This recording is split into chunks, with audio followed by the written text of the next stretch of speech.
Hola, buenas tardes a todos. Hoy estamos esta tarde con la doctora Sofía Burgos, quien nos va a dar una charla sobre el linfoma folicular, que es un tipo de linfoma no Hodgkin. La doctora Burgos es médica hematóloga, trabaja en la Trinidad Mitre, la Trinidad Palermo y el Hospital Ramos Mejía, y seguramente en algún lugar más, porque está con mucho trabajo, como siempre. Así que bueno, Sofía, lo dejo en tus manos.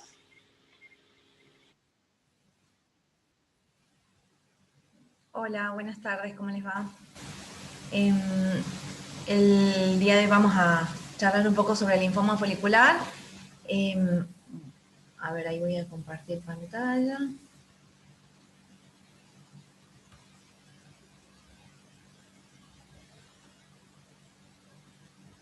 Estamos. Bueno, yo siempre empiezo explicando que el linfoma del que estamos hablando hoy viene de otro subgrupo, ¿sí? Sí, estamos viendo una carpeta tuya donde tenés los PowerPoints, no estamos viendo el Power. Ah, perdón, no Aviso por las sé, dudas, no sé si. yo lo abrí, pero a ver, voy a cerrar todo.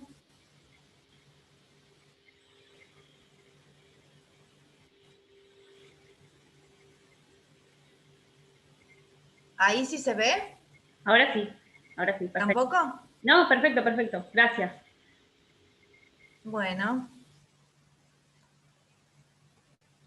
como les decía, ahora vamos a hablar sobre el linfoma folicular, pero siempre me gusta empezar diciendo de dónde viene este linfoma, porque a veces hay mucha confusión y mucho esto de buscar en Google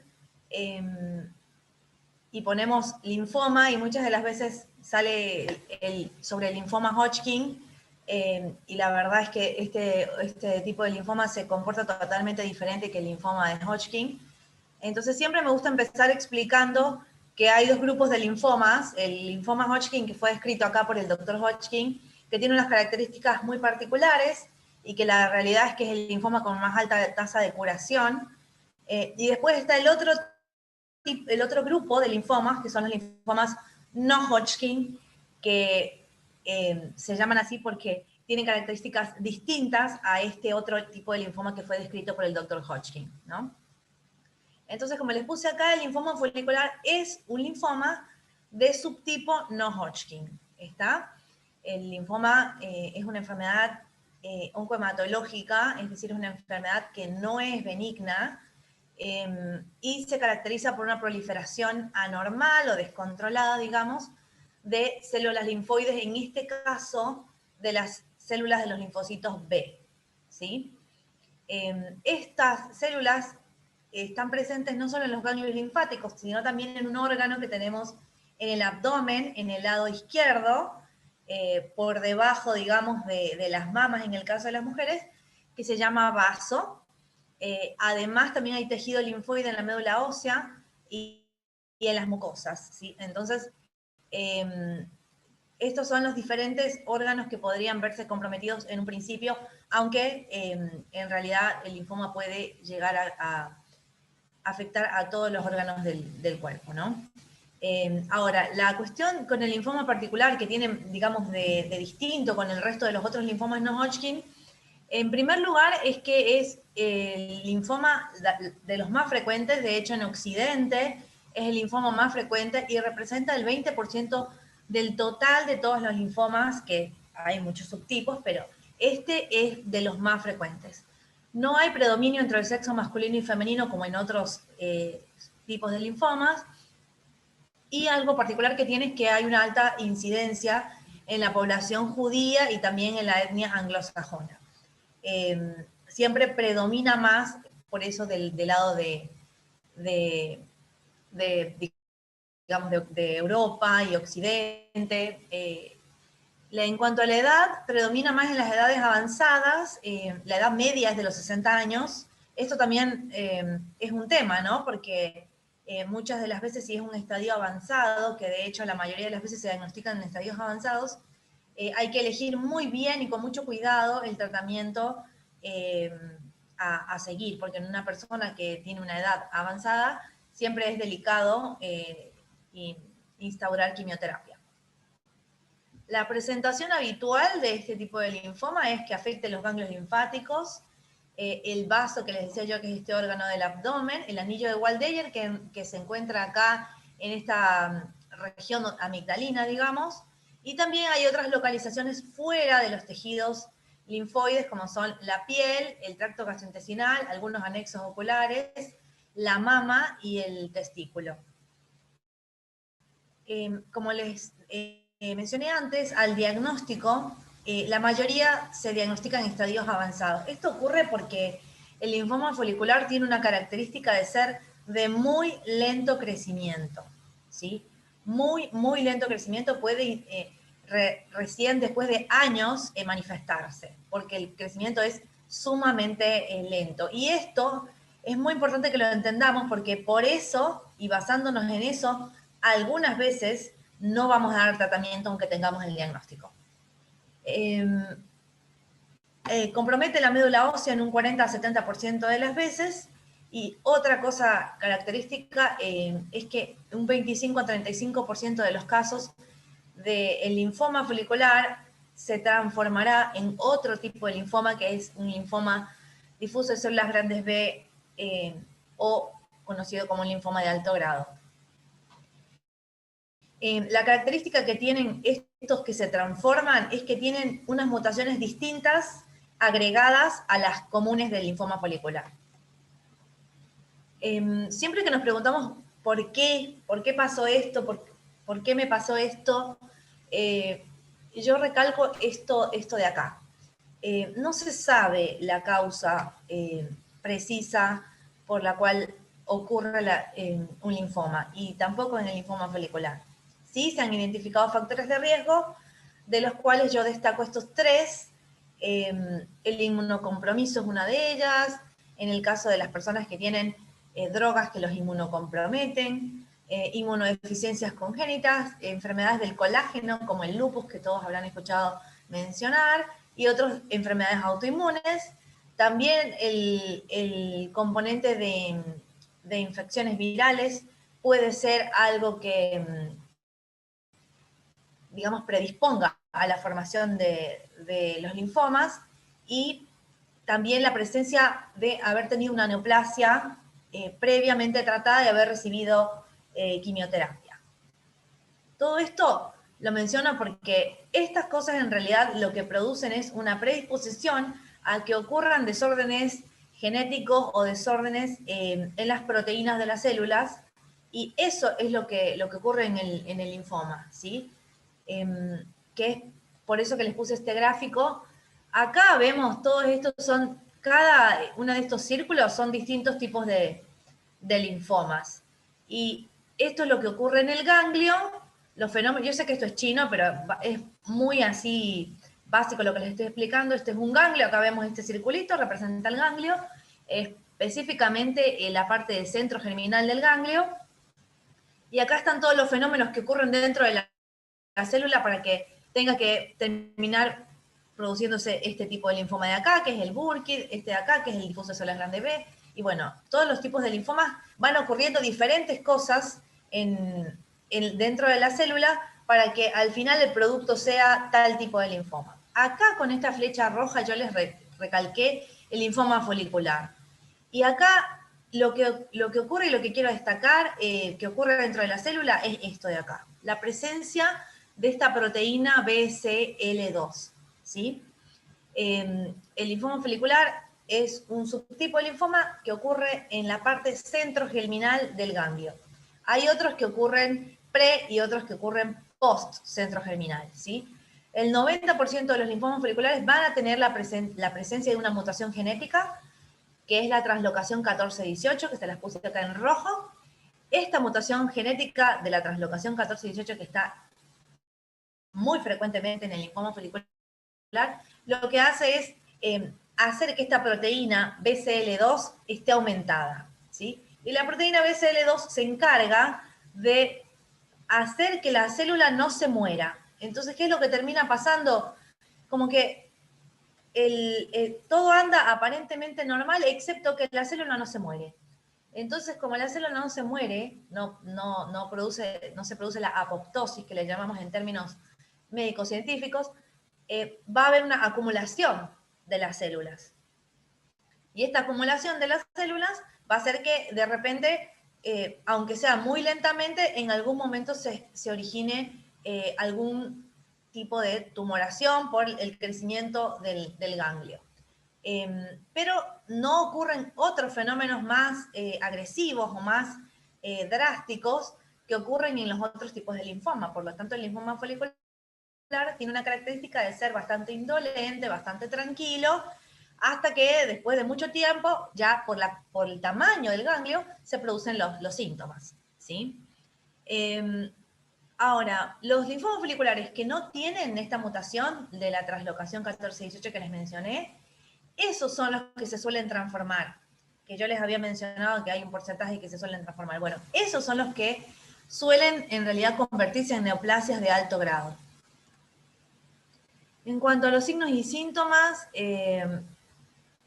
son los de todos los linfomas, solamente con esta característica de que va a llevar mucho tiempo para que se presenten, ¿no? Y lo más característico es la presencia de estas tumoraciones, de adenopatías o ganglios palpables, o, digamos, en la periferia, en el cuello, en las axilas, en la ingle, que son notables para la persona que lo tiene, que pueden estar o no acompañados de estos síntomas B, que le llamamos los médicos, fiebre o sensación de fiebre, pérdida de peso, cansancio, picazón de la piel. Y ya si los ganglios están más bien en sitios donde no puedan verse, no puedan tocarse, como por ejemplo en el tórax, adentro de la caja torácica o en el abdomen, lo que va a ocurrir van a ser síntomas de donde está el ganglio aumentado de tamaño que está apretando el resto de los órganos, como lo son dolor abdominal, sensación de plenitud gástrica, o como que saciedad precoz, que comes un poquito y ya te sentís lleno, y también el agrandamiento del hígado y agrandamiento de este órgano que les había mencionado, que es el vaso. Ese agrandamiento se llama hepatomegalia y esplenomegalia. En el caso de que los ganglios estén aumentados de tamaño dentro del tórax, lo que va a haber es falta de aire o sensación de opresión en el tórax, tos también puede ser, y que se produzca una inflamación en esta parte de aquí por compresión de los vasos del cuello. También puede haber manifestaciones en piel, porque no es infrecuente que el linfoma folicular se manifieste en la piel.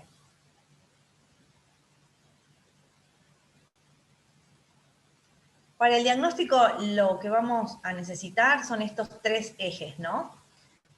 Cuando una vez que se sospecha de que hay un ganglio, puede ser cualquier tipo de linfoma, ¿no? Entonces tenemos que sacar ese ganglio, además de hacer muchos estudios en sangre. Entonces vamos a necesitar muchos estudios de sangre, que ya se los voy a mencionar más adelante, pero son hemograma para ver cómo está el hígado, para ver cómo está la función renal, marcadores tumorales y marcadores que nos hablan de la actividad de alguna, actividad de un linfoma. Después vamos a necesitar ganglio para mandarlo a analizar a un buen anatólogo. Como vemos acá, lo ideal es que se saque el ganglio completo. Y lo otro que vamos a necesitar son estudios de imágenes, puede ser una tomografía computada de cuerpo entero o un PET-TC, como vemos acá, que es la tomografía por emisión de positrones, el estudio ideal para tener bien estadificado el linfoma. Entonces, el eje va a ser estas tres cosas, ¿no? Estudios de laboratorio, la anatomía patológica del ganglio e imágenes. En cuanto al laboratorio se va a pedir muchas cosas, les recalqué en rojo los marcadores tumorales, que van a servir para el diagnóstico y para el seguimiento, porque también una vez que el paciente ya recibió tratamiento, más adelante estos marcadores tumorales se van a seguir solicitando en el seguimiento porque nos pueden alertar de que hubo una recaída. Entonces se les puso en rojo que son la LDH y la beta-2 microglobulina. También se piden serologías virales, por lo que les había mencionado antes, de esta predisposición a que ocurran linfomas ante la presencia de ciertos virus, HIV, hepatitis, citomegalovirus, Epstein-Barr, todo eso se pide en sangre. Si hay síntomas gastrointestinales, se pedirán endoscopía de ser necesario, Un ecocardiograma se pide generalmente cuando ya se diagnosticó. Test de embarazo en las mujeres fértiles, eso va también de la mano de cuando se tiene el diagnóstico, dar una consejería con respecto a la fertilidad y qué va a pasar con la fertilidad en la mujer si recibe tratamiento. Tomografía, resonancia o PET, según corresponda, si es una mujer embarazada, que sí me pasó de verlo una vez, no se puede hacer una tomografía, entonces en la mujer embarazada se tendrá que hacer una resonancia, por ejemplo. Y la biopsia va a ser fundamental que sea una buena biopsia y que el patólogo la tenga muy clara, porque el linfoma folicular puede confundirse con otros tipos de linfomas y además algunas veces ya se está transformando y el patólogo debe estar muy pendiente de ver las características de cómo está el ganglio para detectar si ya hay signos de transformación a un linfoma de alto grado, ¿no? Básicamente en la anatomía patológica la característica va a ser esta, que se ve muy diferenciados los folículos, por eso se llama folicular. Se ve muy claramente la separación entre un folículo y el otro y su crecimiento. Y el grado histológico lo va a dar la cantidad de folículos neoplásicos que se encuentren. Como vemos acá, de todas maneras, en el 2017 se actualizó la clasificación al linfoma in situ, bueno, diferentes clasificaciones, pero estos son los grados histológicos, grado 1, grado 2 y grado 3. Generalmente el grado 1 y 2 son clasificados como de bajo grado, y el grado 3A, donde hay ausencia de centrocitos, y el grado 3B son linfomas de alto grado. Generalmente en el grado 3B es cuando hay más de 15 centroblastos. Ahora, lo que se va a hacer en esa biopsia, en ese tejido que se obtuvo, es ver, ¿no, verdad?, la morfología, que de eso se encarga el patólogo, y estadificar qué grado es por anatomía patológica. Por otro lado, se le va a hacer estos estudios de inmunohistoquímica, que es ponerle diferentes marcadores a esa muestra que se divide en varios pedacitos, para estar seguros de que ese linfoma tiene esa marcación, ese comportamiento del linfoma folicular. Entonces, la característica va a ser que tenga esta marcación CD20, CD22, CD10, inmunoglobulinas de superficie positiva. Y estos otros marcadores, como el CD5 y el CD23, negativos, porque si alguno de estos da positivo, nos hace pensar en otro tipo de linfoma. También se tiene que hacer un estudio citogenético de ese ganglio para buscar la translocación 14-18. Esto, como les dije antes, es importante saber si está presente o no, porque generalmente los que no están presentes se pueden transformar más frecuentemente, ¿no? Y buscar esta proteína BCL2 también. Todo eso se debe hacer en esa simple muestrita del ganglio que se sacó.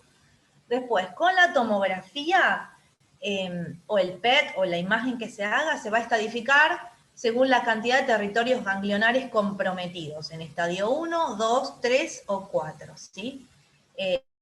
Los estadios localizados son los estadios 1 y 2, que generalmente solamente hay o una sola región de ganglionar comprometida, o hay más de una región, pero está por encima del diafragma el compromiso. Ya cuando hay compromiso arriba y debajo del diafragma, es decir, también compromete en el abdomen, ya es un estadio más avanzado. Y si compromete órganos como la médula ósea, ya es un estadio 4. Los factores pronósticos que vamos a tomar en cuenta son la edad, el estadio de Ann Arbor, es el estadio que nos da la tomografía, si hay anemia o no, o sea, vamos a tomar en cuenta la hemoglobina, el marcador tumoral beta-2 microglobulina lo tomamos en cuenta en esta escala que usamos los médicos, que se llama FLIPI-2, la LDH, que es el otro marcador tumoral que les marqué en rojo, lo tomamos en cuenta en este FLIPI-1, y la cantidad de sitios ganglionares comprometidos nos va a servir para el FLIPI-1, y cuánto mide el tamaño de los ganglios linfáticos nos va a servir para el FLIPI-2. Estos FLIPI son escalas que usamos los médicos, que están súper estudiadas, que nos sirve para saber el grado del linfoma y si el pronóstico es de bajo riesgo, de riesgo intermedio o de alto riesgo, según la cantidad de factores. Si tiene hasta un factor de riesgo de estos, es bajo riesgo. Si tiene 2, es intermedio, y si tiene 3 factores presentes o más, es un linfoma de alto riesgo. Y eso nos va a ayudar para decidir el tratamiento. Después están estos criterios del grupo de estudios de linfomas foliculares o criterios GELF, que también nos guían para saber cómo le va a ir a ese paciente después del tratamiento. Si hay más de 3 áreas ganglionares comprometidas y cada una de estas áreas mide más de 3 centímetros, eso se ve en la tomografía y también lo mide el PET. Entonces, eso va a ser un criterio que no va a ser bueno, ¿sí? Que tenga una masa o ganglionar o fuera del ganglio de más de 7 centímetros es otro criterio que no es bueno. Que haya presencia de esos síntomas B que yo les mencioné antes, que sería como esa febrícula, esa pérdida de peso, todo eso son síntomas B. También hablan de un criterio más que no es de buen pronóstico. El aumento del tamaño del vaso, que les mencioné, ese órgano del abdomen, es decir, la esplenomegalia, así como también compromiso pulmonar, con líquido en el pulmón, que se llama derrame pleural, o líquido en el abdomen, que se llama ascitis, va a ser otro criterio que nos va a hablar de que probablemente haya que tener más atención con ese paciente porque el linfoma se vaya a comportar un poquito más agresivo. Y la presencia de citopenias quiere decir disminución de las células de la sangre, específicamente de los glóbulos blancos menos de 1000, plaquetas, digamos, también disminuidas. Eso nos habla de que deberíamos tener en cuenta estos criterios para decidir el tratamiento del paciente. Básicamente lo que nos va a hacer cambiar de opinión es que si estos criterios están presentes, ¿se acuerdan que les mencioné que algunas veces no se trata este linfoma porque es muy de crecimiento muy lento y realmente no es agresivo? Pero si hay criterios GELF, eso nos va a hacer decidir que sí hay que tratarlo. Entonces, saber el pronóstico es muy importante y tener este FLIPI y estos criterios GELF bien claros es muy importante.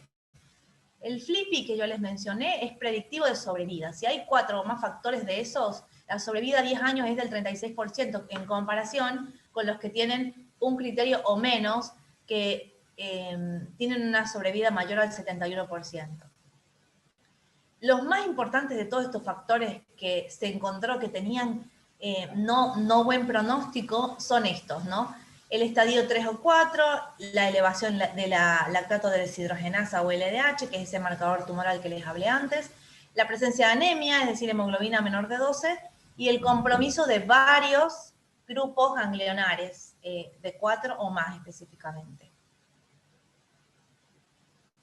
Bueno, hasta ahí llegamos con, digamos, saber qué es el linfoma folicular, cómo ocurre y más o menos por qué ocurre, que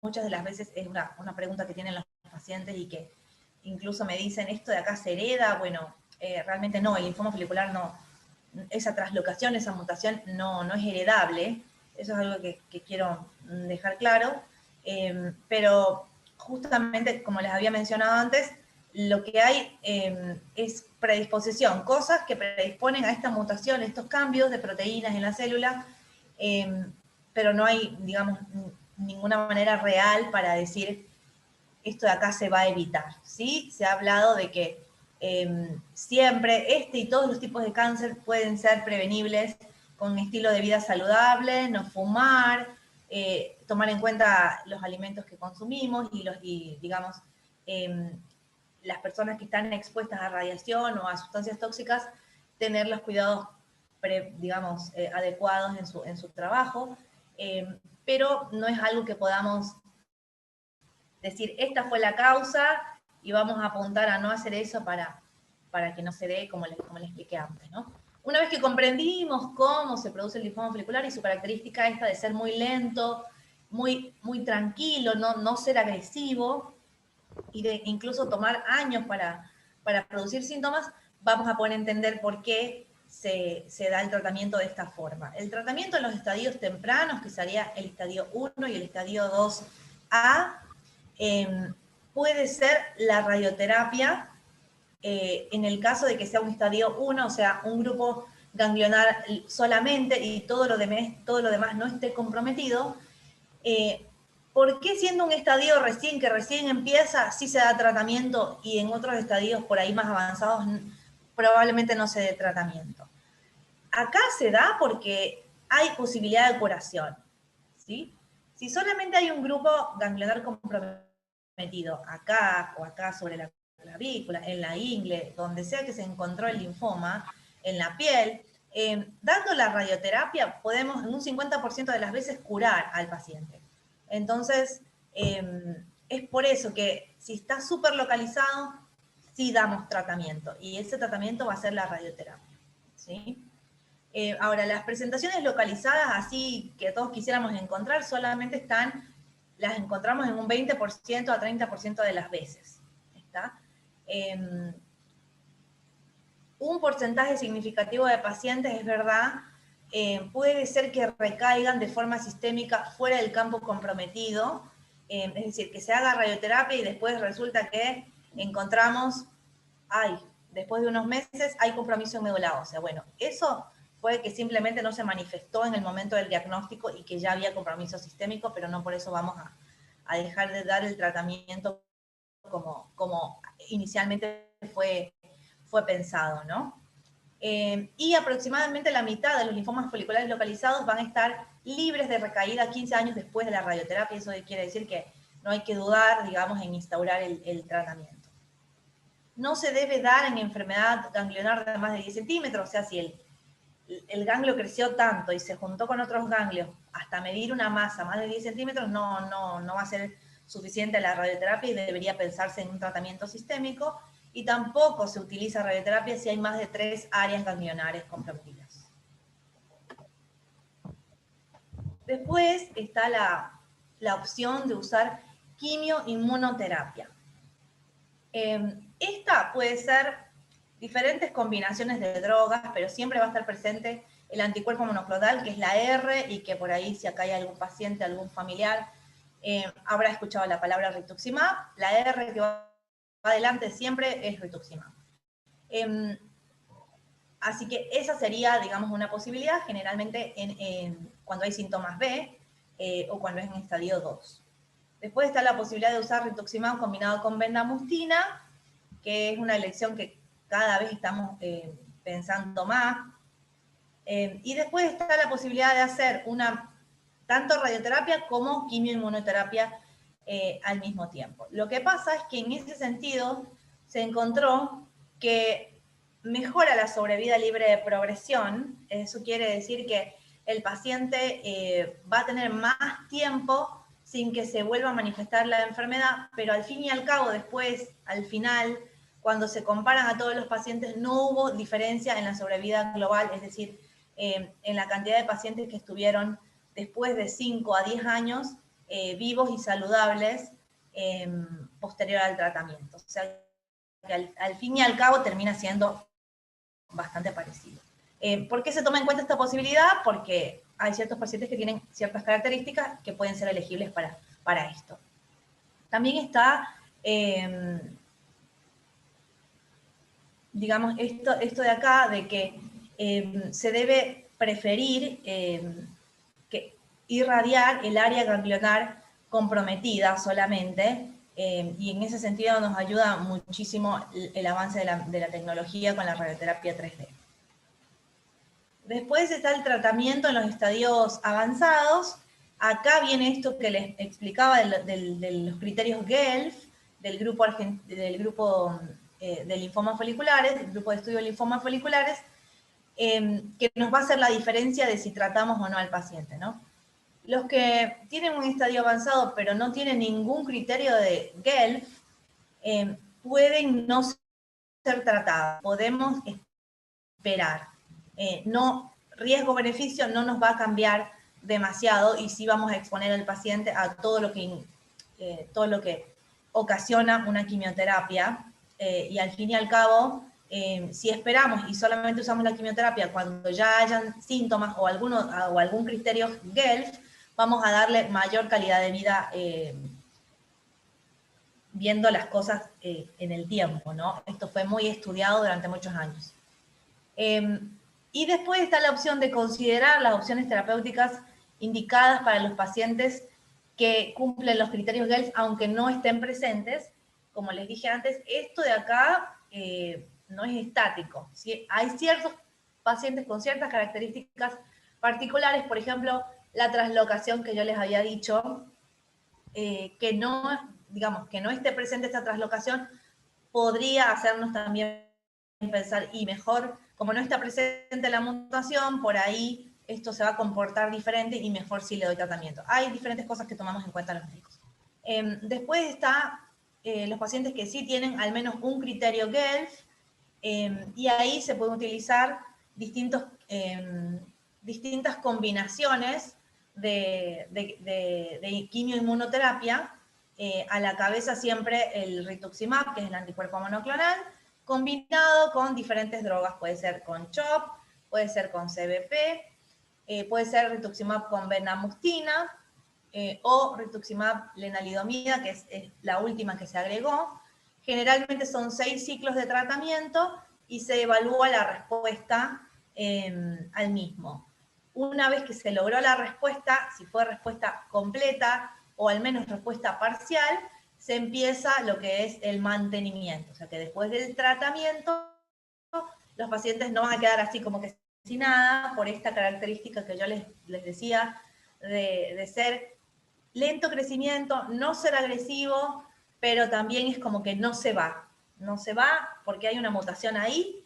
Entonces eso persiste, y con el paso de los años, a veces menos de un año, a veces más de un año, tiene esta característica el linfoma folicular de querer volver. Entonces por eso se hace este mantenimiento, que es con esta droga rituximab, cada 2 a 3 meses durante 2 años. Hay diferentes cosas que se están conversando. Ahora, digamos, algunas personas, algunos grupos de trabajo prefieren dar el rituximab cada 3 meses.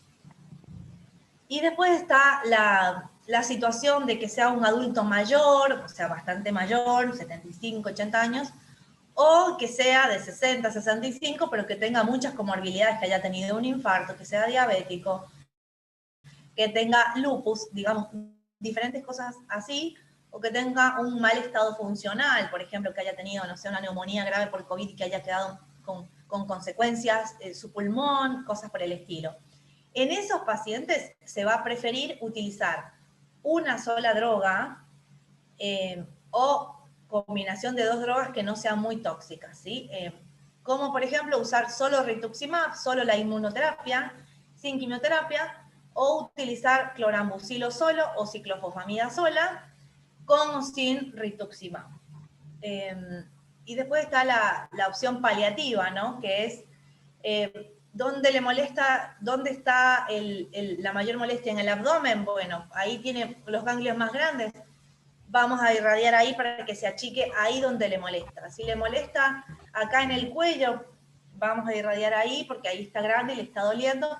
Entonces eso ya sería como paliativo, ¿no? En la gente mayor estoy hablando. Y después está la posibilidad de recaída o de refractariedad.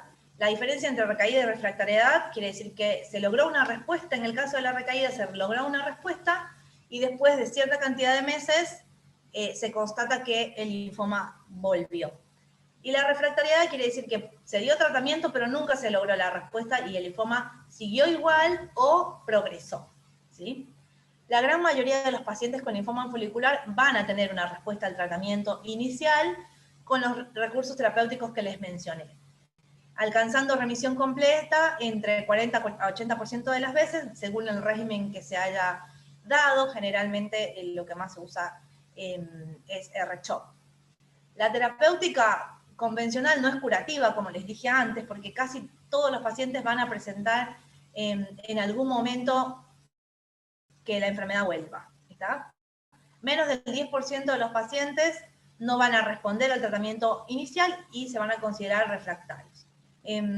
Como les venía mencionando, la mayoría de los pacientes alcanzan un control de la enfermedad, pero es parte de la historia natural del linfoma folicular que el periodo sin síntomas no sea tan prolongado y que haya la aparición de recaídas hasta, o sea, la primera recaída, después una segunda, y así hasta que por ahí, con el paso del tiempo, pueda incluso haber una resistencia al tratamiento. Y por eso cada vez la industria farmacéutica va ideando nuevos tratamientos como posibilidades ante esas recaídas.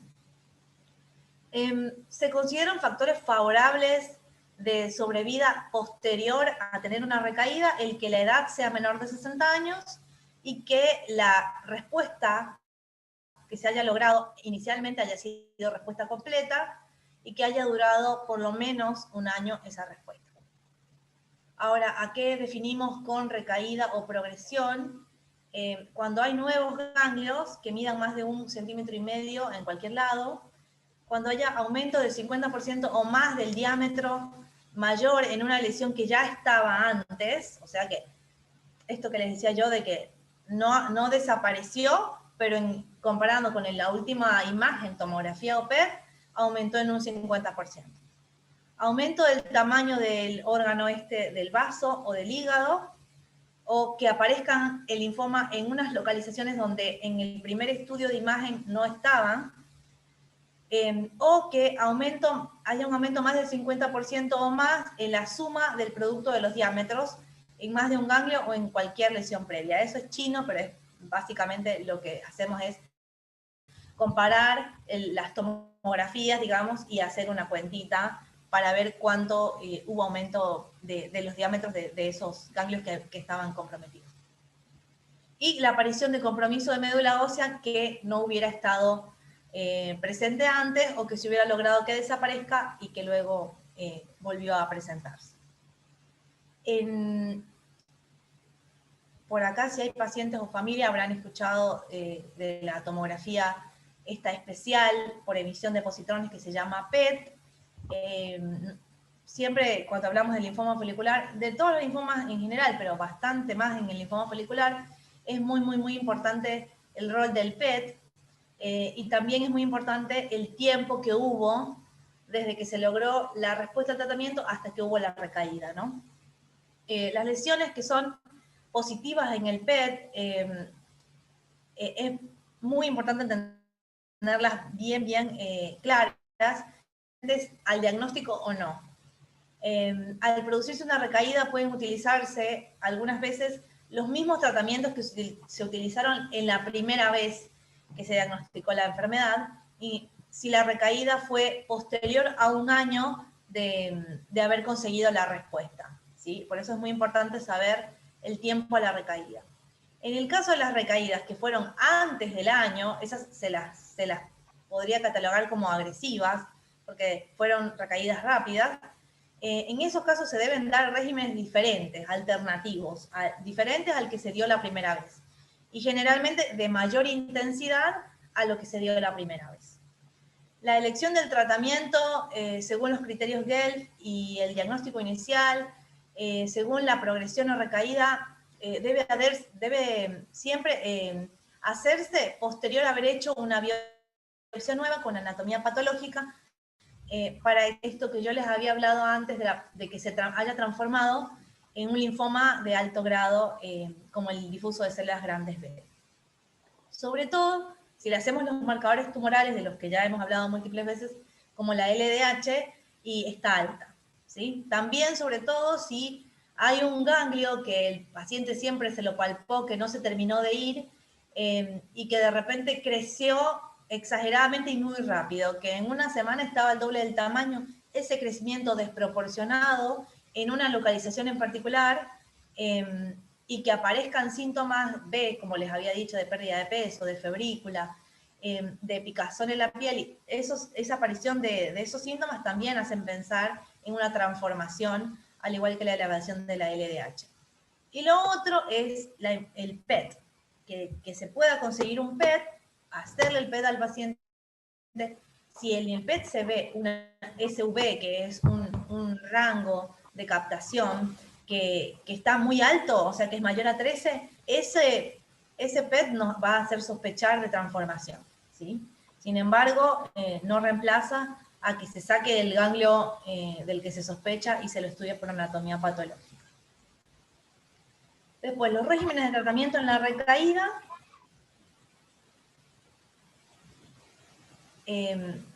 Los regímenes de tratamiento en la recaída pueden ser la inmunoquimioterapia, dar radioterapia con inmunoterapia, los nuevos agentes que hay, que algunos son incluso vía oral, y la posibilidad de un trasplante de médula ósea, ¿sí? de progenitores hematopoyéticos. También siempre hay que pensar que posterior a este tratamiento de segunda línea por una recaída, hay que siempre dar mantenimiento, ¿sí? Se van a beneficiar siempre los pacientes que recayeron de un mantenimiento. En caso de una recaída con enfermedad avanzada, se puede hacer varias cosas, ¿no? Una, observar e ir tratando según los síntomas, que algo les había mencionado también antes, que sería un tratamiento paliativo, observando al paciente hasta que amerite tratar los síntomas. Se debe hacer un seguimiento estrecho en ese caso, y bueno, no hay un consenso en realidad muy claro en el estadio 3 o 4 de una recaída, pero básicamente estos son los esquemas que se proponen, y muchas de las veces tiene que ver con, estos esquemas son los mismos que se podían haber dado al diagnóstico, ¿no? Entonces es ver, bueno, ¿qué le dimos al diagnóstico? A ver qué le podemos cambiar de distinto. Si antes no recibió fludarabina, ahora le podríamos poner fludarabina. Si antes no recibió el Revlimid, la lenalidomida, ahora podremos utilizar la lenalidomida, y así. La decisión va por ahí. Y después, también está la otra cuestión de utilizar monodrogas, o sea, agentes únicos, o sea, no combinaciones, para ir utilizando una, a ver qué respuesta se logró, después cambiar a otra, y así, sobre todo en las personas que son adultas mayores y con muchas enfermedades agregadas, porque la idea sería, en ese caso, de recaída en estadio avanzado, prolongar su vida con una calidad de vida lo mejor posible. Entonces está la posibilidad de usar cloramucilo solo o fludarabina sola, o rituximab solo o combinado con alguna otra droga de las nuevas, como por ejemplo el idelalisib, que está aprobado desde el 2014 por la FDA y que ya está aprobado en Argentina para utilizarse como monoterapia. Lo que se hace para que pueda ser utilizado en una recaída es que se justifique las recaídas. Tiene que haber sido refractario a ya 2 líneas de tratamiento, y generalmente es en pacientes adultos o en pacientes con comorbilidades que se lo indican. Hay otras drogas primas hermanas del idelalisib, más nuevas, que todavía no están en Argentina, que son el Compancilib y el Duvelisib, que también seguramente van a estar en Argentina más adelante. Después está la posibilidad de, si se utilizó rituximab y no funcionó, cambiar a otro anticuerpo monoclonal de una generación más actual, como el Gazyva, el obinutuzumab, que también es un anti-CD20 como el rituximab, pero que es una molécula distinta y que podría ser efectiva si ya el paciente no responde a los regímenes con rituximab. Se da en general, o sea, la indicación es en recaídos o refractarios, luego de regímenes que ya tuvieron rituximab. El estudio para su aprobación fue el Gadolin, y lo que demostró es que había una sobrevida combinada con bendamustina de 14 meses versus bendamustina y el otro anticuerpo monoclonal onfatuzumab, que tenía una sobrevida de 29 meses. Se da también por 6 ciclos. Hay una diferencia entre las dosis, digamos, entre el primero y el sexto ciclo, y también se puede dar como monoterapia. Después está lo del trasplante de progenitores hematopoyéticos, nunca se indica trasplante a la primera, sino siempre tiene que haber por lo menos una recaída, por lo menos una. Sin embargo, con una recaída también es muy raro que se indique trasplante, porque siempre se intenta hacer un tratamiento de rescate con quimioinmunoterapia o radioterapia combinada antes de siquiera hablar del trasplante. Pero posterior a 2 recaídas, sí, generalmente se piensa en hacer toda la evaluación para intentar un trasplante de médula ósea. Lo primero que se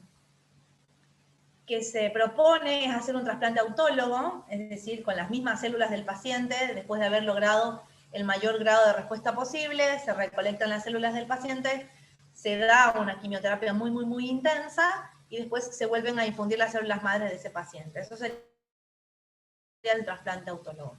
Y después está la posibilidad de un trasplante muchísimo más agresivo y con muchísima más mortalidad, como el trasplante alogénico, pero hasta llegar a la posibilidad de un trasplante alogénico teníamos que haber agotado todos los diferentes anticuerpos monoclonales, todas las diferentes quimioterapias posibles, antes de proponerlo, ¿no? Y generalmente es un paciente joven y con un estado de salud bastante aceptable para poder pensar en ese trasplante autólogo, en ese trasplante alogénico que va a requerir que encontremos un donante compatible en primer lugar, ¿no? Si no, no se puede realizar.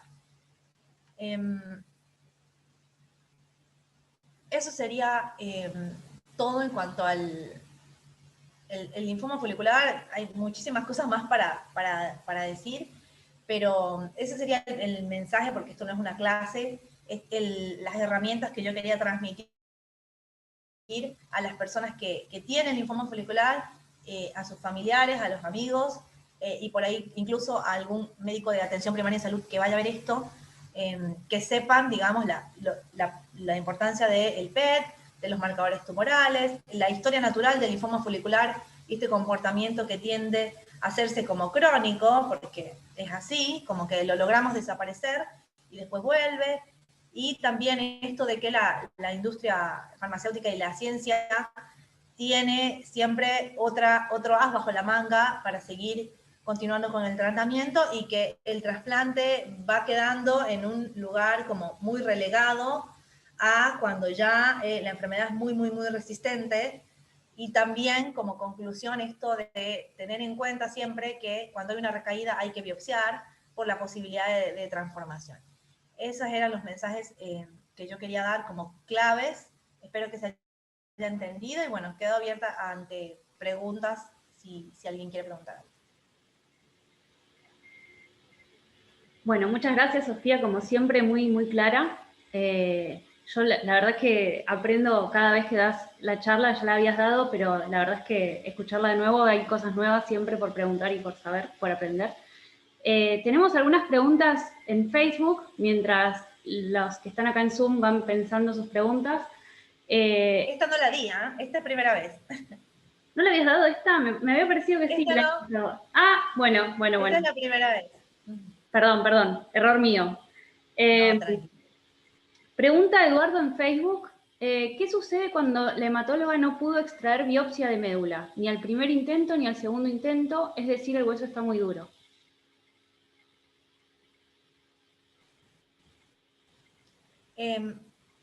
Bien. Ahí hay un circuito. Sí se puede extraer siempre. Sí. Siempre, eso nunca va a fallar. A mí jamás me pasó y yo no conozco ningún hematólogo que haya intentado hacer una biopsia y que no haya logrado sacar el pedacito de hueso. La única forma de que no se pueda sacar biopsia es que no haya hueso. Como por ejemplo en el mieloma, que es una enfermedad que cuando está muy, muy avanzada, el hueso se hace como plastilina. Pero no, biopsia seguro pudo obtener. Lo que no pudo quizás hacer es el aspirado, o sea, sacar médula ósea. Cuando uno ingresa la aguja, primero hace un aspirado, ¿no? Saca sangre.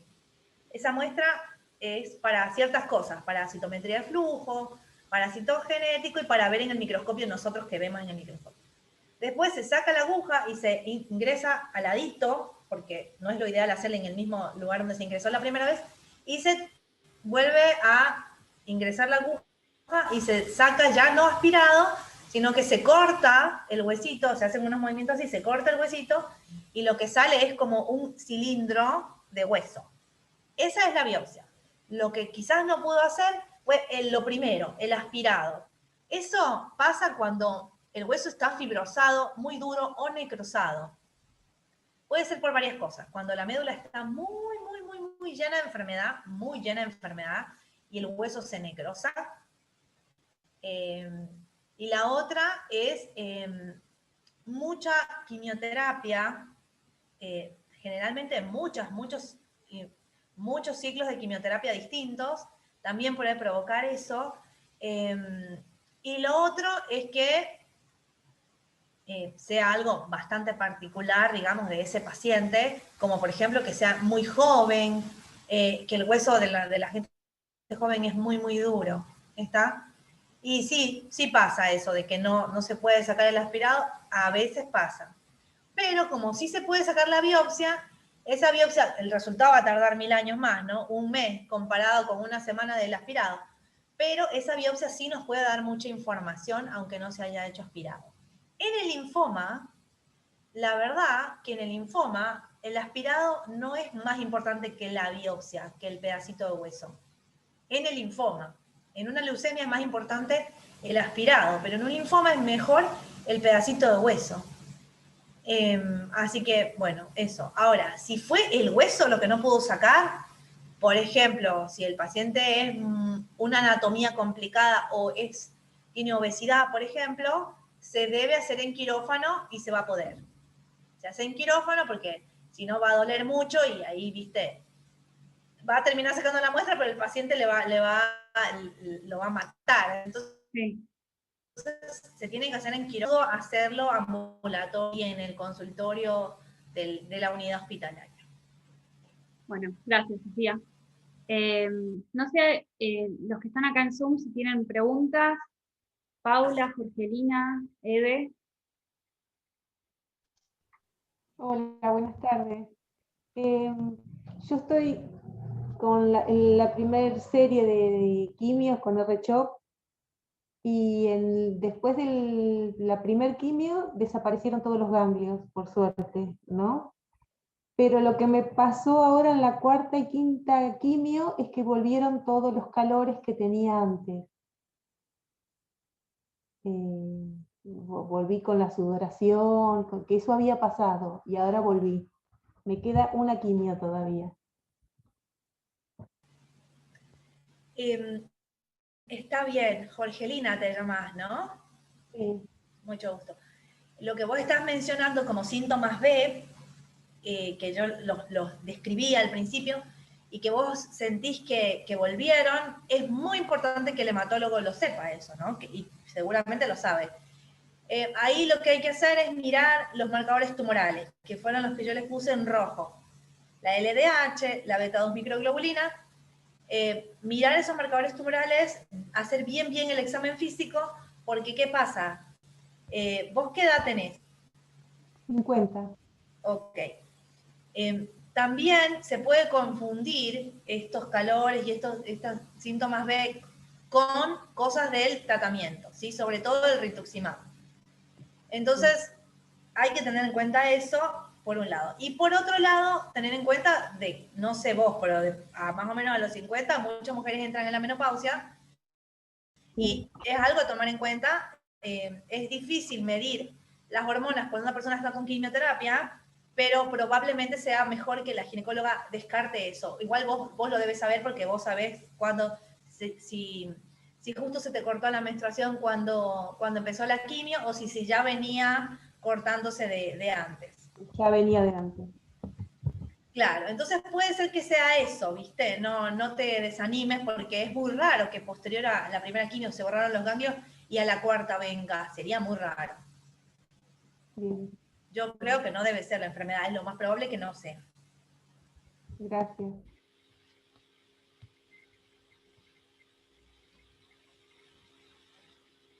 ¿Alguien tiene más preguntas por acá?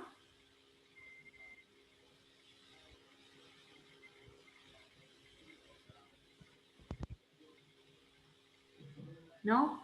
En Facebook habían preguntado qué pacientes califican para trasplante de médula, pero ya lo respondiste en la presentación, así que está respondida. Justo la preguntó Hola. antes. ¿Paula? Sí.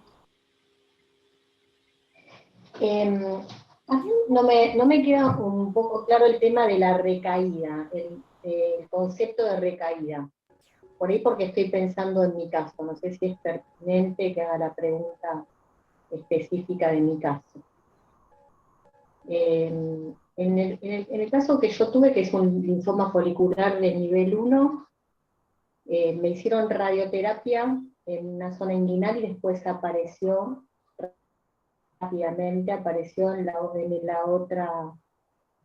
el otro sector de la ingle de izquierda. Y ahí no me hicieron radioterapia, y ahora tengo un ganglio de 2 centímetros donde no recibí ningún tipo de tratamiento. Y me quedé pensando en eso, si es pertinente que hubiera habido un tratamiento o no, si se considera una recaída. ¿Se entiende la pregunta? Sí, se entiende. Mira, tendría que, para opinar bien, ver la imagen del principio, ¿viste? Y después comparar porque yo no sé si te hicieron PET o no. Algunas Sí, me veces hicieron PET. hay cosas que no se... Sí, desde el principio te hicieron PET. Me hicieron PET, me hicieron radioterapia en la ingle derecha. PET es Ahí, la tomografía con en el emisión PET, de positrones, a eso me refería con PET. sí, Ah, sí, bueno. me hicieron todo, me hicieron tomografía, me hicieron PET. En el primer, a ver, me hicieron 2 PET. Y en el segundo apareció que me había aparecido un ganglio en el lado izquierdo. Ok, ¿y ahí ya habías Ese hecho es el la PET. O sea, radioterapia? después de la radioterapia en el ganglio derecho me apareció en el lado izquierdo y no me hicieron nada, está ahí. Ok, y en el primer PET el lado izquierdo no estaba, estamos seguros que no estaba. No está. Ok, perfecto. En realidad... O sea, que el PET, el tratamiento y después apareció con el otro PET del otro lado. Exacto. Bueno, en realidad es así.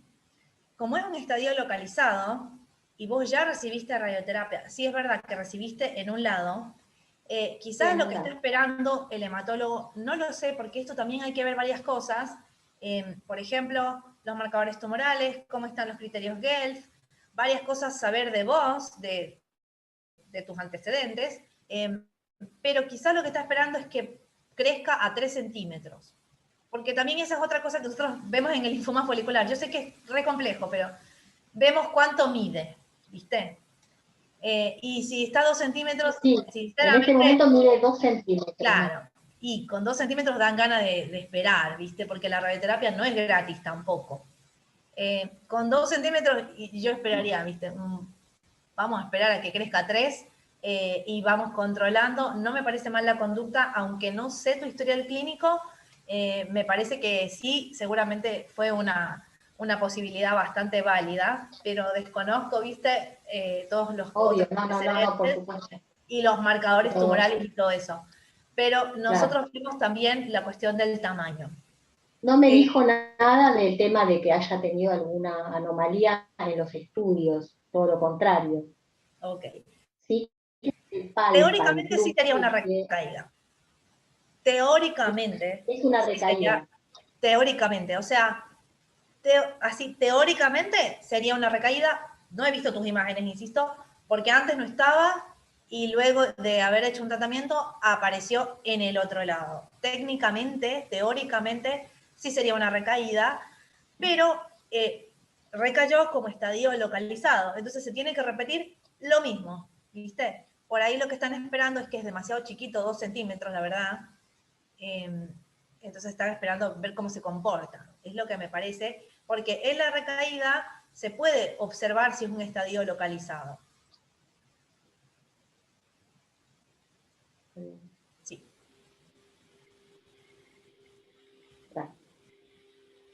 Bueno, tenemos otra pregunta en Facebook de Eduardo, también, que dice, con respecto a los alimentos, ¿cuáles no se deben consumir? Cuando estás haciendo quimioterapia, no entiendo bien la pregunta, o cuando estás haciendo quimioterapia, ¿será? Debe ser, ¿no? Me parece. Bueno, Eduardo, si nos explicás en qué momento te referiste, si es mientras haces No, quimioterapia, no, después. o sea, hay cosas del estilo de vida que yo lo mencioné al principio, de la alimentación, del estilo de vida, de no fumar, de tener en cuenta qué ingerimos, o sea, me refiero a los agrotóxicos con esto, ¿no? Sí. Que siempre lo digo en todas las charlas con todos los linfomas. No sé si él, como mencioné eso, quizás la pregunta venga por ahí, pero si viene por ahí, yo me refería a intentar priorizar, ver bien cuál es el origen de ese alimento y si tiene o no tiene agrotóxicos, o más fácil, como es más fácil para todos, buscar que sea orgánico, ¿no? Eso, algunas otras cosas, como por ejemplo las personas que están expuestas a ciertas cosas de riesgo, las personas que trabajan con pintura en las construcciones, los peluqueros que están expuestos a varias cosas y muchas de las veces no se protegen. Todas esas cosas yo siempre las explico al principio, que aplican no solamente para esto, sino para todos los tipos de cáncer. Y si se refiere a lo que tiene que ver con los alimentos durante la neutropenia, o sea, cuando haces quimio y bajan las defensas, es la Nutri seguramente se lo explican en el centro donde él está, pero es evitar las cosas crudas durante el periodo de neutropenia, respetar muchísimo la cadena de frío de los alimentos y esta cuestión de se permiten ciertas cosas, por ejemplo, algunas frutas, pero que tienen cáscara gruesa, ¿sí? Por ejemplo, una banana con cáscara gruesa que uno vea bien que está bien protegida, ¿no? Que no tiene un hueco la banana por donde puede salir un gusano. Y la mandarina, por ejemplo, que es de cáscara gruesa, los alimentos, frutas de cáscara gruesa, sí, pero las que no, por ejemplo, la cáscara fina, como el kiwi, o las que no tienen cáscara, la frutilla, la mora, eso está prohibido en los periodos de neutropenia y se trata de que fuera de los periodos de neutropenia también se eviten porque esos suelen tener amebas y algunos parásitos que por más de que uno haga la higiene no están. Y durante el periodo de neutropenia también se le pide al paciente que no tome mate porque alguna de las hierbas puede tener hongos y eso puede ocasionar una micosis durante el periodo de neutropenia. Eso a grandes rasgos, porque hablar de la alimentación, ojalá algún día invitemos a una Nutri, hay muchísimas cosas que se están hablando de la alimentación, pero así como a grandes rasgos, porque si no eso es una hora entera más, ¿viste? Sí. Bueno, gracias, Sofía. Ahí justo aclaró que era en tratamiento, así que está respondido, así que gracias. No sé si Eve quiere hacer una pregunta, me pareció, o... Sí, hola, mi nombre es Perla. Yo en este momento estoy en mantenimiento, ¿no? Siempre eso me suena así como un taller mecánico, pero estoy en mantenimiento. La finalidad en sí de ese mantenimiento, ¿cuál es al final? Te lo explico. Algo mencioné, pero está bien que lo recalquemos, porque es súper importante. La finalidad es que, ¿viste? Cuando yo hablé de la historia natural del linfoma folicular, que tiene una forma de comportarse este tipo de linfoma, que no es agresivo, que crece lento, que desde que aparece hasta que lo encontramos pueden pasar años, que se hace como crónico, todos esos términos que yo utilicé y todo eso que yo expliqué de la historia natural es la razón por la cual se hace el mantenimiento, porque esta mutación, esa translocación 14-18 que hace que se aumente esta proteína de las que les expliqué al principio, no la borramos con la quimioterapia, ¿viste? Entonces, lo que hace es que la proteína después de un tiempo otra vez, ¿viste? Empieza a aumentar. Y entonces las células empiezan a proliferar, como vos, en mí, en todos, pero no se mueren. Esa es la característica del linfoma folicular. ocurre todo el proceso prácticamente normal, pero la célula nunca se muere. Entonces se acumula la célula y entonces el ganglio crece. Es diferente de otros linfomas en que lo que hay es un comportamiento desordenado, que la célula no crece normal. De hecho, cuando uno lo ve en el patólogo, los otros tipos de linfoma, la célula tiene unas características a veces con vesículas, con cosas así como el linfoma de Burkitt, que tiene como unas cosas así, y la otra célula, como el difuso de células grandes B, también, que es una célula bastante grande. Bueno, el linfoma folicular no cambia demasiado eso. Lo que cambia es esto de que crece en el mismo folículo, adentro, las células crecen, no se mueren, entonces el folículo se agranda. Pero está bien redondito como un ganglio normal, con su membrana bien así, bien marcadita, solo que grande. ¿Está? Entonces, la quimioterapia rápidamente hace que se achique el folículo. Las células, viste, responden rápidamente. Es más, después de un ciclo se borra generalmente, en la mayoría de las veces, toda la enfermedad, pero lo que tiene es que con el paso de los meses y de los años está la mutación, ¿viste? Entonces, otra vez vuelve a recaer, pero muchas de las veces también lento, no agresivo, despacio, con esta forma de ser. Y después está la otra, el pequeño grupo, ese 10% más o menos, que no tiene la mutación, pero que al no tener la mutación tiene las otras cosas de los otros linfomas, lamentablemente, que crecen agresivos, desordenados, y se transforman a un linfoma de alto grado como el difuso de células grandes B. Yo no sé si vos tenés la translocación 14-18 o no, pero el fin del rituximab es ese, que la enfermedad se borre, sí, pero que se mantenga borrada el mayor tiempo posible. Entonces, sí, si alguna vez se le ocurre a esa proteína querer aparecer un poquito, el rituximab del mes que te tocó, la calma, la proteína. Y después de 2 o 3 meses, otra vez el rituximab, entonces la proteína la tiene ahí, ¿viste? Ahí. Y después de 2 años, se suspende el mantenimiento y casi seguro que la proteína se va a mantener dormida por un largo tiempo. Quizás después vuelva, ¿viste? Pero por lo menos se la durmió bastante tiempo. Ese es el fin del mantenimiento y va dirigido a la forma de comportamiento de este tipo de leucemia, de linfoma, perdón, que no se cura, ¿viste? Excepto el estadio localizado, bien localizado, estadio 1 o 2, que se puede curar en la mitad de las veces con radioterapia. Los otros estadios generalmente no se puede hablar de curación, sí de remisión muy prolongada. Eso me lo explicó la hematóloga. Pero siempre uno tiene como esa, pero vendrá algo. Bueno, yo hace 21 años que estoy en remisión, y el médico se jugaba que antes de los 5 años recaía. Tuve 10 años puesto el catéter. Así que yo no sé si tengo eso que vos has dicho, porque entré tarde a la charla, pero la próxima consulta, cada 6 meses me controlo con el médico, le voy a preguntar, porque lo único que me dice es que estoy batiendo récords. Pero hay un montón de pacientes en el grupo que han recaído una vez y después hace 10 años que no recayeron más. O sea, el rituximab es como que hizo un cambio muy importante, ¿no, Sofía? Porque hay varios pacientes recaídos que después están digamos, están en remisión mucho tiempo. Exactamente, sí. Y justamente fue el antes y el después. El mantenimiento con rituximab fue el antes y el después.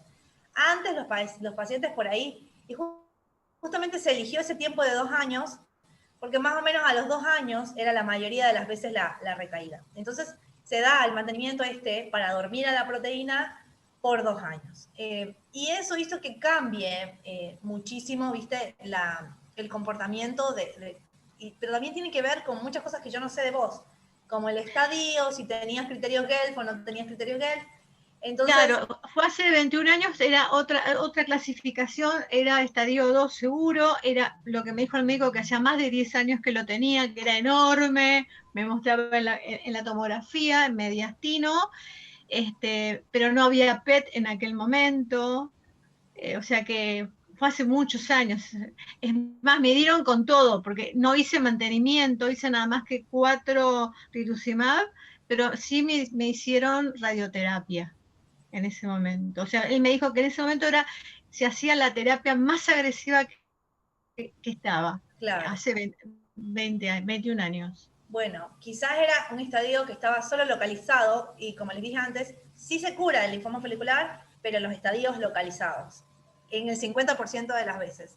Entonces, igual cada 6 meses estoy yendo, cada 6 meses, una vez por año la ecografía, me hice durante 10 años tomografías, y sí, eso es lo que pasa, nunca te va a soltar el hematólogo, porque el comportamiento del linfoma folicular es ese, pero ya pasaron 21 años, ya está, ya sé, pero nunca te va a soltar justamente por eso de ahí. Pero lo más probable que a mí se me ocurre es que, una, porque los milagros sí existen, sinceramente yo soy una persona de fe, eso no tiene nada que ver acá con la cuestión de los linfomas, porque a mí muchas veces me han tapado la boca los pacientes con cosas que no se esperaban. Eso por un lado. Y dos, que los estadios localizados, que no sé qué estadio eras vos, pero parece que eras dos, el 50% de las veces se curan con radioterapia. Vos además, encima, aparte de la radioterapia, te hicieron inmunoterapia o quimioterapia. Claro, hice RCHOP. Claro, exacto. El caso de Eben no lo conozco, sin embargo, lo mejor que te puede pasar es estar en esta era en la que hay rituximab, y después del rituximab hay obinutuzumab, y ofatumumab, y delalisib, y el otro IB, y el ibrutinib, y todos los IB. O sea, tenés un montón de opciones. Sin embargo, ahora estás en mantenimiento, cuando termines el mantenimiento, el seguimiento hasta, ¿viste? Probablemente hasta toda la vida, solamente que tenés que estar en seguimiento. Sí, y me va mirando otras cosas por ahí, ¿no? O sea, me va pidiendo como otros estudios por las dudas de consecuencias de la quimio, ¿no? Después de varios años, generalmente 5 a 10 años posterior a haber recibido quimioterapia, podrían haber ciertas cosas en el corazón, en el pulmón, por eso cada vez se trata de usar medicina de precisión. Por ejemplo, el rituximab es una de esas cosas, una de las primeras que hubo, para darle solo a la célula que está mala y el resto que se queden tranquilas. Y esa es otra cosa que, Eve, vos viviste, ¿no? Antes se usaban otras dosis, antes se usaba más ciclos, porque no había rituximab, entonces a partir de que hay rituximab, la cosa combinada hizo que se utilicen menos dosis de lo otro y que por lo tanto se hagan menos daño a las células que estaban buenas, que sufrían las consecuencias de la quimioterapia sin que les pase nada a esas células buenas, ¿no? Así que ánimo, Eve, porque estás en un momento en el que hay muchas posibilidades y te está yendo bien hasta ahora.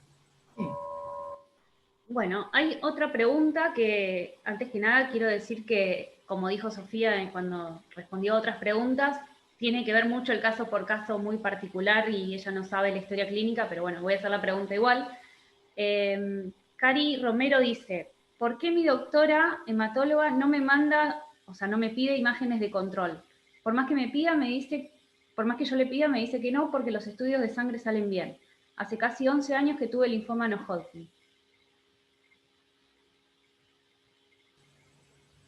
¿Me repetís la primera parte? Sí. ¿Por qué la hematóloga no qué? No le pide imágenes de control, debe ser tomografía o algo así. Hace casi 11 años tuvo linfoma no Hodgkin y por más que ella le pida que le mande a hacer, digamos, que por más que ella la paciente le pida a la doctora que por qué no se hace imágenes. No se hace. No.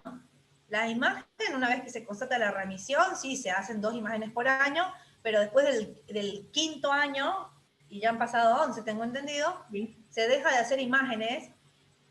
Esa parte no la agregué hoy porque hablar del linfoma folicular me lleva mucho, pero en todas las otras charlas sí hablé del control de las imágenes, el control posterior.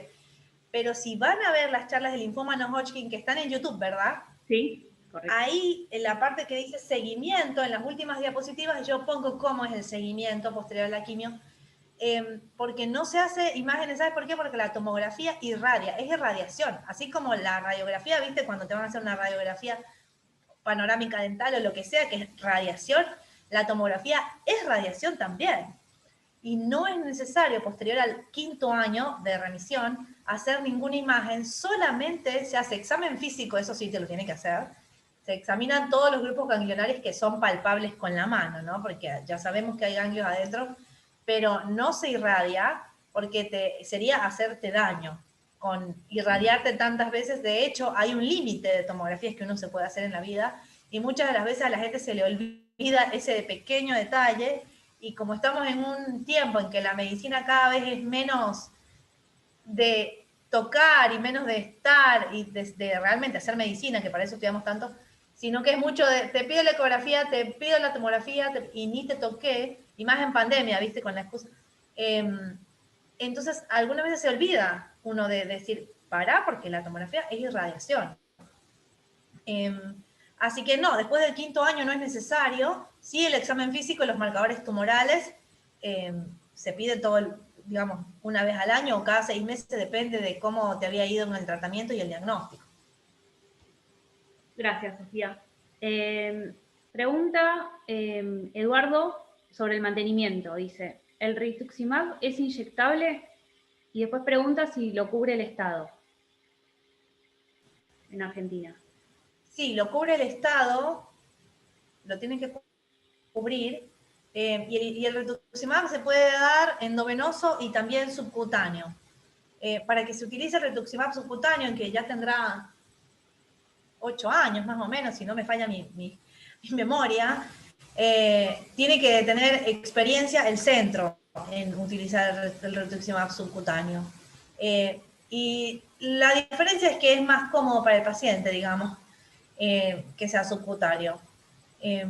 Pero cualquiera de las dos formas está bien. Puede ser endovenoso, acá en la vena, o en el catéter que les colocan acá, si es que les pusieron un catéter implantable, o puede ser subcutáneo. Sinceramente, creo que 3 lugares nada más, o 4, están haciendo el subcutáneo. Bueno, gracias, Sofía. Bueno, en Facebook no tengo más preguntas por ahora. No sé si acá las chicas quieren hacer otra pregunta. Parece que no. Bueno, entonces... A mí me generó curiosidad. Paula quiere preguntar algo. Jorgelina también, sí. Ah.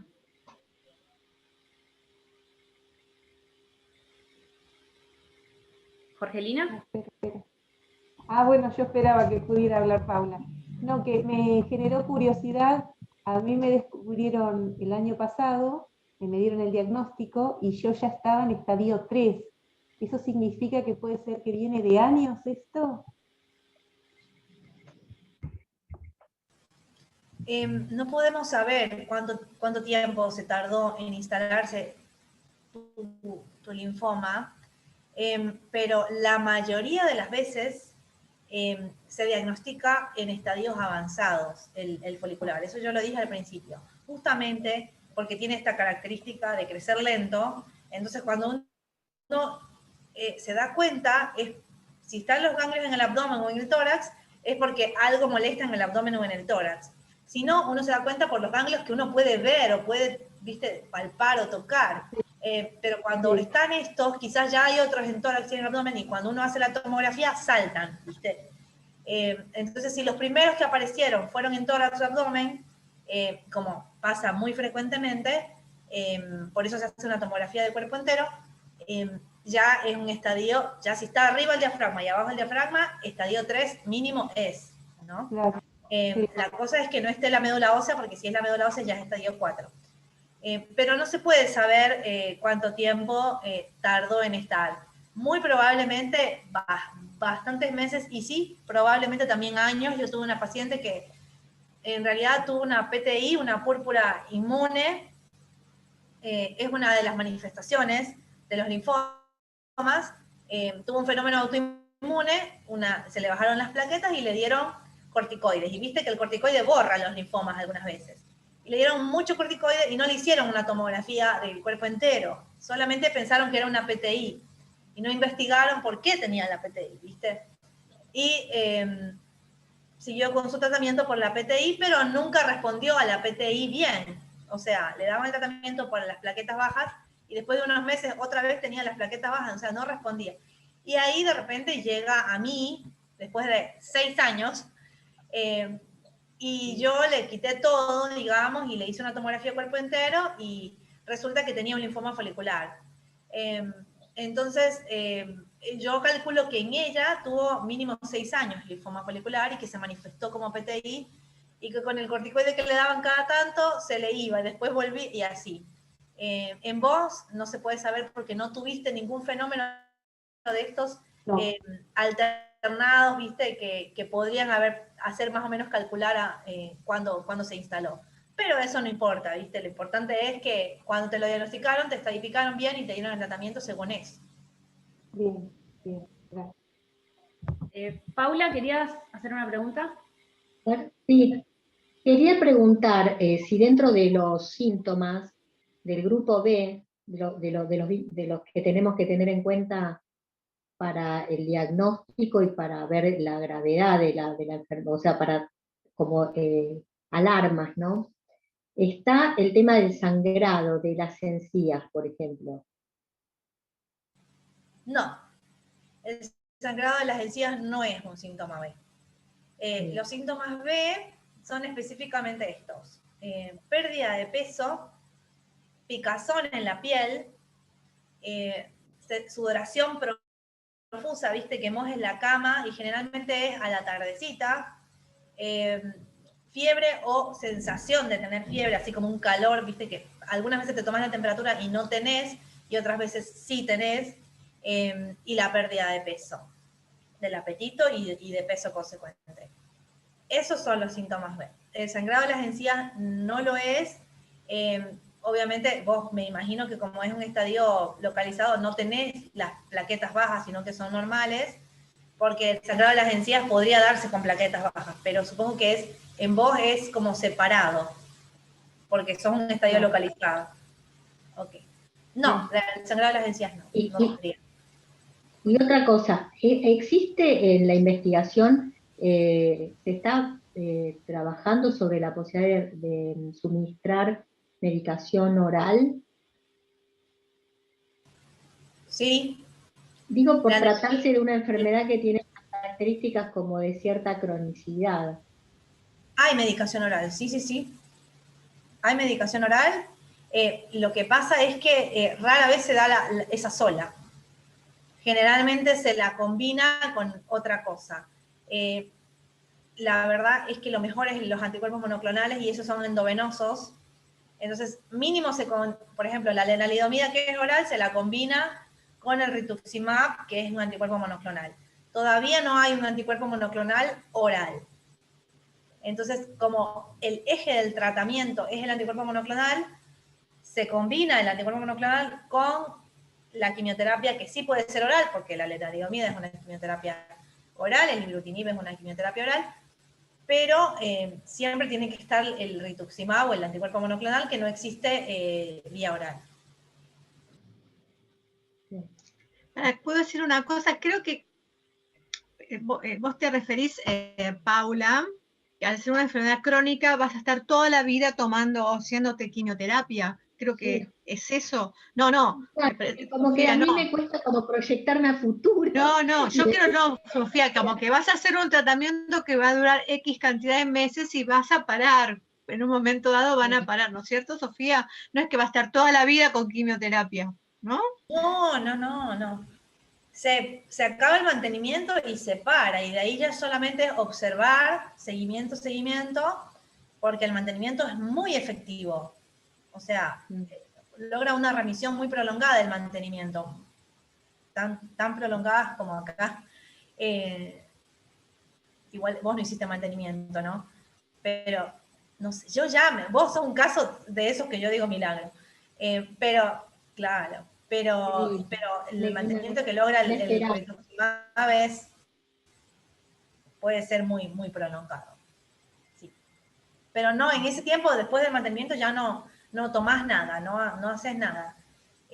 Y todo el tiempo la industria farmacéutica está ideando nuevas cosas vía oral. Eso sí te lo aseguro. Hay varias, incluso, que no han llegado a Argentina todavía y que deben estar por llegar. Gracias. ¿Puedo preguntar? Sí. Cuando a mí me diagnostican, o sea, mi diagnóstico fue linfoma folicular grado 4, ¿no? Me hacen mi PEX, La doctora ahí me explica para qué era, y cuando se ve, era como un arbolito de Navidad aquello. Ese fue Luego que hicieron las quimios, que me hacen mi PET al finalizar los 6 ciclos, ahí, o sea, todo, casi nada se veía prendido, o sea, de nada, o sea. Yo siempre entro en la duda porque mi hematólogo me dice que cuando uno tiene linfoma follicular, no le pueden decir a uno que uno entra en remisión. O sea, siempre como... Pueden decir que estás en curación, dirás. ¿Que estoy? En curación. Eso es lo que no se puede usar. Exacto. No se usa la palabra curación, se usa la palabra remisión. Eso es lo que te quiso decir. Claro. Eso es verdad. Eso es así, o sea, bueno. Sí, porque realmente yo me empecé a tratar con ella, realmente me ha ido muy, muy bien con ella. Siempre a uno le dicen, busca una segunda opinión, o sea, he estado no, porque me siento muy bien con ella y creo que según lo que he leído, he visto, eso. Entonces no he querido como bañarme de eso, no, que otra me diga otra cosa, que esto no. Realmente sí, ella, o sea, ha sido yo recuerdo que una de las cosas que me dijo que me gustara o no, yo iba a ser su mejor amiga de ahora en adelante. O sea, yo voy a ser tu mejor amiga de ahora en adelante, te guste o no, me dijo. Porque... La amo a tu médica. Sí, importante. La amo. Yo soy así también. Mira, escucha, estás haciendo muy bien. Y yo te lo digo, a mí nunca me ha pasado, pero sí me ha pasado que me vengan a consultar a mí de segunda opinión. Y estás haciendo muy bien porque, por ejemplo, ahora, esto del término, ¿no? Que ella te dijo, no te puedo decir que estás en curación, se usa la palabra remisión. Está bien que te lo diga, porque no está bueno que tú te enteres por otro lado, por Google, que te encuentres con eso acá en una charla nuestra. Ella te lo dijo sinceramente, ¿viste? No te ocultó nada. No se puede usar la palabra curación porque el linfoma follicular tiende a volver a la historia natural. Sí, en 50% de las veces se cura si es un estadio 1 o 2A, o sea, sin síntomas B, y ese no es tu caso, ¿viste? No, yo tenía Entonces, B. ella usó, la verdad, los términos correctos, y hasta ahora de lo que vos mencionaste, que parecía un arbolito de Navidad, era un estadio 4. Hizo todo lo que hizo, porque vos me contaste que hiciste RECHOP 6 ciclos y acá ahora estás en mantenimiento.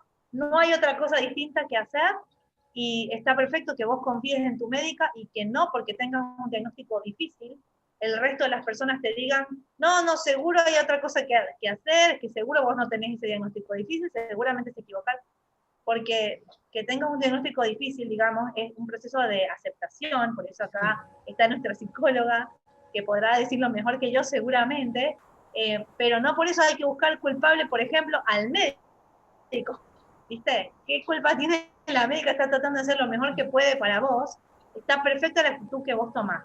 Gracias.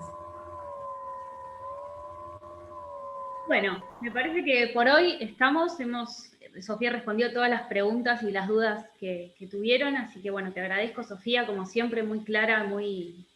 Una genia. Sí, muy clarísimo, y bueno, muchas gracias, como siempre, por dar estas charlas que nos sirven mucho a nosotros, a los pacientes y a todos.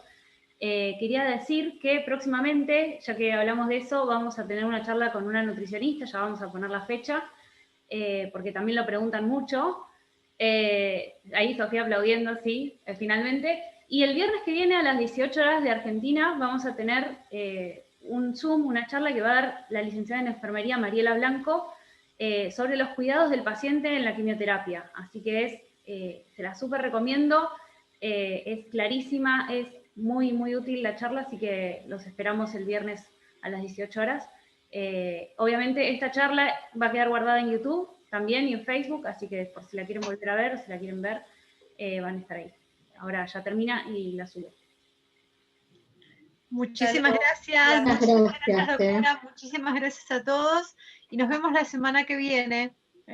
Un beso y grande, vayan pensando que el 15 de septiembre es el Día Mundial de Concientización del Linfoma, así que si ustedes, no sé si son de Buenos Aires, pero si son del interior, vayan pensando si se puede tener alguna acción en donde viven, es un contacto con alguien de prensa, un diario que difunda esos síntomas B que dijo la doctora, que serían importantes para una detección temprana. Ese es el motivo del Día Mundial de Concientización del Linfoma.